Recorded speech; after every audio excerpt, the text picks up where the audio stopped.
Chief whip করে দিয়েছে নাহিদ সাহেবরে। ও তো আরেক সিরিয়াস ব্যাপার। শেখ হাসিনা যে সংবিধান রেখে গেছিল সেই সংবিধানের মধ্যেই আমরা এখনো আছি। এই পার্লামেন্ট থেকে খুব বেশি কিছু আশা করছেন না। এটা ভাইব্রেন্ট হবে আশা করেছিলাম, কিন্তু এখানে ঝগড়াঝাটি হবে আর কি। কারণ জামাত তো শুরু থেকেই তো একটা, যদিও তারেক রহমান সাহেব খুব উঁচু মনের পরিচয় দিয়েছে গণতান্ত্রিক সংস্কৃতিতে, এটা কিন্তু না না, যারা বিজিত হয় তারা, যারা জয়ী হয় তাদের কাছে যায় শুভেচ্ছা জানাতে।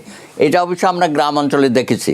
হ্যাঁ, যিনি এমপি হয়েছেন তিনি ছুটে গেছেন যিনি পরাজিত হয়েছেন। আর এখানে আমরা উল্টাটা দেখলাম, জাতীয় পর্যায়ে উনি সবার বাসায় বাসায় গিয়ে সৌহার্দ্যপূর্ণ আলাপ আলোচনা করে। মানে সংসদে এই যে যেটা, কিন্তু তার আগের দিন দেখেন তারা রাষ্ট্রপতি মিছিল করলো, হাসনাতের মতো লোকজন দরকার আছে সংসদে। না না, সেটা অবশ্যই, সেটা তো আমরা শায়েস্তা করার জন্য। রুমিন ফারহানা তখন যদি বলে যে সবাই রাজুতে যাবে, এখন না না, এখন আর ওইসব বলার সময় নাই। যা বলতে হবে আপনার পার্লামেন্টের ল্যাঙ্গুয়েজে বলতে হবে, তাই না? পার্লামেন্টের কতগুলো রীতিনীতি আছে, রুলস আছে, আপনি যা খুশি ওখানে গিয়ে করলে তো হবে না।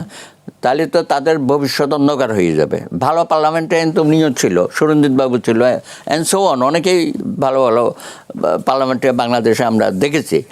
তো আশা করি তারা সেভাবে ইন্টেলেকচুয়ালিটিটা তো থাকতে হবে, শুধু শাউটিং করলে তো হবে না। তো আশা করি একটা এই পার্লামেন্টটা ভালো হোক। কিন্তু জামাত যে প্রথম দিনে এই নির্বাচনের বিরুদ্ধে যে ওনারা মাঠে নেমে গেল, বিভিন্ন জায়গায় কারচুপি অনিয়মের কথা বলেছে, সেখানে একটা রাজপথে যেসব স্লোগান টোগান দিয়েছে, তার সাথে তো এরাও আছে, এনসিপিও আছে। তারপরে বললো যে আমরা শপথ নেব না, এইসব কথা বলা হচ্ছে। এমন কথা বলেছে আসিফ মাহমুদ সজীব ভুঁইয়া। তিনি বলেছেন যে মোদি আসলে, মানে ভারতের প্রধানমন্ত্রী নরেন্দ্র মোদি যদি আসেন তাহলে তিনি আসবেন না। মানে যারা নতুন বাংলাদেশের নতুন রাজনীতিতে নতুন ব্যবস্থার কথা বলেছে বা যারা অগ্রভাগে ছিল 24শে জুলাই আন্দোলনে, তারা এখনো সনাতনী ব্যবস্থায় ফিরে যাওয়ার জন্য সব রকমের কথাবার্তা বলতেছে, ইনক্লুডিং জামাতে ইসলামী। এটা তো একেবারে হতাশাব্যঞ্জক। আমরা চেয়েছি যে তোমরা যে আন্দোলনের সফলতা এনে দিয়েছো শেষ মুহূর্তে এসে, তো সেই জায়গায় যদি তোমরা থাকতা ভ্যানগার্ড হিসাবে, তো সারা বাংলাদেশের মানুষ তো তোমাদেরকে হিরো হিসাবে তো যুগ যুগ ধরে আমরা 52 ভাষা আন্দোলনে যারা ছিল তাদের কথা বলি না, এত বছর পরও তো তাদেরকে স্মরণ করি। তো সেই জায়গাটা তারা অনেকটা মিস করে ফেলেছে। মানে আমরা কি তাহলে দিন যত গড়াবে তাদেরকে ভুলে যেতে বসবো কিনা? মানে জাতি তাদের আচরণটা একটা বিরাট ব্যাপার। উনি যেমন বললেন যে কথায় কথায় লাঠি দেওয়া, কথায় কথায় ওরে ডুবিয়ে দেওয়া, এইসব কথা অনেকের আচরণের মধ্যে আমরা দেখতে পাচ্ছি। এটা হলে পরে কিন্তু খুব তাদের রাজনৈতিক জীবনের জন্য এটা একটা কালো অধ্যায় হয়ে যাবে। তো আশা করি যে মন্দের ভালো। হ্যাঁ, এখন জামাত তো প্রায় 67-68টা আসন পেয়েছে, সঙ্গে আবার এনসিপিও আছে। তার মধ্যে আবার চিফ হুইপ করে দিয়েছে নাহিদ সাহেবরে। ও তো আরেক সিরিয়াস ব্যাপার। এর তো কি যে কি হবে, সলমানের পীর সাহেব আছে, সলমানের পীর সাহেব তো আছে, একটা সিট আছে, একটা সিট আছে, না মেইন পিন না, একজন আছে। যাই হোক, তো শুরুটা হোক, পার্লামেন্টের অধিবেশনটা শুরু হোক, আমরা তখন বুঝবো যে তাদের রাজনৈতিক স্ট্যান্ডগুলো কী পর্যায়ে আছে, নাকি আগের মতোই ওয়ার্কআউট হবে, পার্লামেন্টে যাওয়া বিরত রাখবে, তারপরে কোনো একটা সিরিয়াস ম্যাটারে তারা আলোচনায় অংশগ্রহণ করবে না, এগুলো না। আমরা চাচ্ছি যে আলোচনা হোক, সমালোচনা হোক, তুলোধনা আলোচনা হোক, পার্লামেন্টের সিস্টেমের মধ্যে যেটা হয় গঠনমূলক আলোচনা।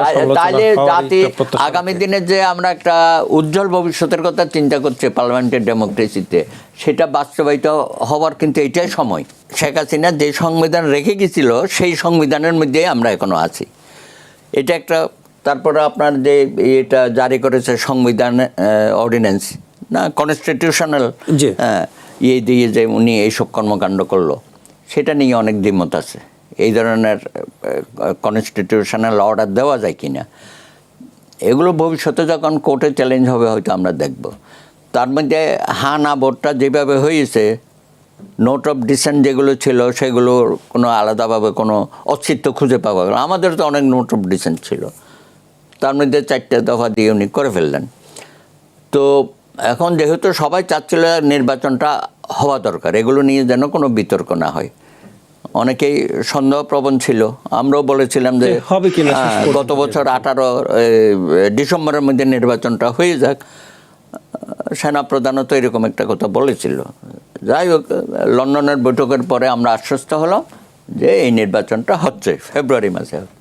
ইউনূস সাহেব শেষ পর্যন্ত তার কথাটা রেখেছে।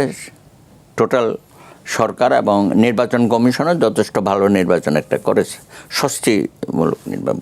পুরোপুরি বলবো না যে শতাব্দীর সেরা নির্বাচন, তবে স্বস্তিদায়ক একটা নির্বাচন, অতীতের তুলনায় একেবারে ভালো একটি নির্বাচন। এখন আপনি যে কথাটা বলতেছেন যে গণভোটের বিষয়ে এই ধরনের বিতর্ক কিন্তু থাকবে, সাংবিধানিক বিতর্ক এটা থাকবে, এটা শেষ পর্যন্ত কোর্টে হয়তো গড়াবে। তবে ইমিডিয়েট যেটা চ্যালেঞ্জ হয়েছে, আমি মনে করি না এই মুহূর্তে এটার উপর কোর্ট কোনো ধরনের নেতিবাচক কোনো, কারণ তাহলে তো সরকারের সমস্যা, একটা সরকার আসলো মাত্র কাজ করতে তো দিতে হবে। আপনি যদি শেখ হাসিনার মতো সবকিছু কোর্টে নিয়ে যান আর ওখান থেকে নানা রকম নির্দেশনা আসেন, তাহলে ওইটা তো জনবিচ্ছিন্ন সরকার তো ওই কারণে হয়ে গেল। আপনি জনগণের সাথে থেকে জনগণের অভিপ্রায় অনুযায়ী দেশটা চালান। আপনি যদি কোর্টের অভিপ্রায় দিয়ে সব কিছুর মধ্যে নিয়ে আসেন, এটা তো হয় না। তারপরে দেখেন, আমরা তো এই সংবিধানে আগে যে বিষয়টা ছিল যে এক সময়ে পাকিস্তান আমলে যে মামলাটা হয়েছিল, সেখানে বলা হয়েছিল সর্বোচ্চ আইন হচ্ছে সামরিক আইন। আমরা কিন্তু বাংলাদেশ সেটা গ্রহণ করি নাই। আমরা ওই 5th অ্যামেন্ডমেন্ট 7th অ্যামেন্ডমেন্টের যে রায়গুলোতে বলেছে, আমরা বলেছে সংবিধানেই সর্বোচ্চ আইন, হ্যাঁ, পার্লামেন্টে সর্বোচ্চ আইন, পার্লামেন্টের মাধ্যমে। তো আমরা কিন্তু পাকিস্তানি যে রাজনীতি, সেই রাজনীতি থেকে কিন্তু আমরা বেরিয়ে আসছি। সুতরাং এখানে সংসদ হচ্ছে সার্বভৌম।